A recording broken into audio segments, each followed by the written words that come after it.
Nalgonda Devarakonda road housing board కాలనీలోని HIG MIG ప్లాట్లు మంచి ధరతో హాట్ కేకుల్లా అమ్ముడయ్యాయి.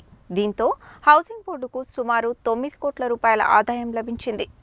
మంగళవారం నాడు నిర్వహించిన వేలంలో 21 ప్లాట్లు అమ్ముడయ్యాయి. ఈ విక్రయాల ద్వారా హౌసింగ్ బోర్డుకు సుమారు 8,97,48,600 రూపాయల ఆదాయం వచ్చింది. వీటిలో పలు ప్లాట్లను నిర్ణయించిన అప్సెట్ ధర కంటే మంగళవారం నాడు నిర్వహించిన వేలంలో 21 ప్లాట్లు అమ్ముడయ్యాయి. ఈ విక్రయాల ద్వారా హౌసింగ్ బోర్డుకు సుమారు 8,97,48,600 రూపాయల ఆదాయం వచ్చింది. వీటిలో పలు ప్లాట్లను నిర్ణయించిన అప్సెట్ ధర కంటే దాదాపు రెట్టింపు ధరతో వేలంపాటలో కొనుగోలు చేశారు. హెచ్ఐజీ ఎంఐజీకి చెందిన 27 ప్లాట్ల విక్రయానికి హౌసింగ్ బోర్డు నోటిఫికేషన్ ఇచ్చింది. ఇందులో భాగంగా నిర్వహించిన వేలంపాటలో అధిక సంఖ్యలో కొనుగోలుదారులు పాల్గొన్నారు. చదరపు గజానికి హెచ్ఐజీ ప్లాట్కు 15,000, ఎంఐజీ స్థలానికి 13,000గా అప్సెట్ ధరగా నిర్ధారించగా హెచ్ఐజీ ప్లాట్ను గరిష్టంగా 28,500 ధరకు కొనుగోలు చేశారు.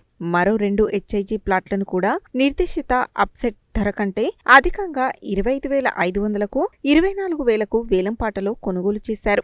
ఎంఐజీ ప్లాట్ల విషయంలో 220 చదరపు గజాల ప్లాట్ గరిష్టంగా 23,500 వరకు ధర పలికింది. అన్ని ప్లాట్లకు కూడా కనీస ధర కంటే అధికంగానే చెల్లించి కొనుగోలు చేయడం విశేషం. ఇలా మొత్తం మీద ఈ కాలనీలో 4,660 చదరపు గజాల విస్తీర్ణంలోని వివిధ రకాల ప్లాట్లను విక్రయించగా సగటున ఒక్కో చదరపు గజం స్థలానికి 19,069 రూపాయల ధర పలికింది.